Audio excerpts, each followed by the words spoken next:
এখানে আমার পটলগুলো ভাজা হয়ে গেছে, আমি তুলে নিয়ে আলুটা ভেজে নিচ্ছি। এখানে আমি নুন হলুদ দিয়ে আলুটা ভেজে নিচ্ছি। এখানে আলুটা আমার ভাজা হয়ে গেছে, আমি এবার তুলে নিচ্ছি। এখানে আমি ফোড়নটা দিয়ে দিচ্ছি, শুকনো লঙ্কা, তেজপাতা, এলাচ, লবঙ্গ আর দিয়ে দিচ্ছি। এবার আমি আদা রসুন বাটাটা দিয়ে দিলাম, আদা রসুন পেঁয়াজ বাটা দিয়ে দিচ্ছি। ভালো করে আমি নেড়ে নেব। দেখো আদা রসুনের বাটাটা আমার, পেঁয়াজ বাটাটা আমার ভাজা হয়ে গেছে, কাঁচা গন্ধটা চলে গেছে। আমি এর মধ্যে আমি বেটে রেখে দিয়েছিলাম টমেটো এবং কিশমিশ আর পোস্ত, আমি এই কেচাপটা দিয়ে দিচ্ছি।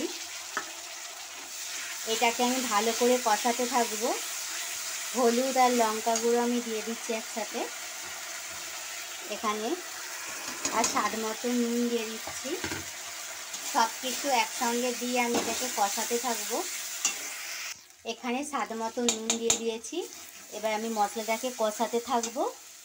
এখানে অল্প একটু জল দেব, অল্প একটু জল দিয়ে আমি এটাকে নাড়তে থাকবো ভালো করে যতক্ষণ না তেল ছাড়ছে। কত সুন্দর কালার এসেছে বন্ধুরা, দেখো। মশলাটা আমার কষানো হয়ে গেলে আমি ভেজে রেখে দিয়েছিলাম পটল আর এবং আলু দিয়ে দিচ্ছি।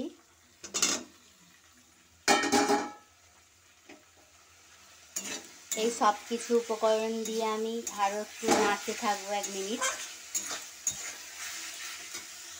আমার নাড়া হয়ে গেছে, দেখো মশলাটা কষানো হয়ে গেছে। আমি এবার আলুটা সেদ্ধ হওয়ার জন্য পরিমাণ মতন জল দিয়ে দিচ্ছি। এটা অনেকটা টেস্টি হয় খেতে বন্ধুরা, এটা অবশ্যই বাড়িতে বানিয়ে খাবেন। আমি এবার ঢাকনা দিয়ে দেবো সেদ্ধ হওয়ার জন্য। খুব বেশি এটা শুকনো হবে না এবং ঝোলও হবে না। দেখো বন্ধুরা আমার তরকারিটা সেদ্ধ হয়ে গেছে, আমি এবার নামিয়ে নেব। দেখেছো আমার হয়ে গেছে, আমি নামিয়ে নিয়ে তোমাদেরকে দেখাচ্ছি কেমন হয়েছে।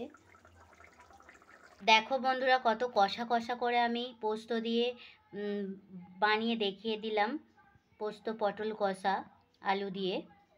রেসিপিটা অবশ্যই বাড়িতে বানিয়ে খাবেন। আর প্রথম থেকে শেষ পর্যন্ত দেখার জন্য বন্ধুদেরকে ধন্যবাদ। আমার সাবস্ক্রাইব করতে বন্ধুরা ভুলবেন না, অবশ্যই আমার পাশে থাকো। কমেন্ট শেয়ার করতে ভুলবেন না কেমন হয়েছে তরকারিটা। আমি এখানে এই ভিডিওটা শেষ করছি বন্ধুরা।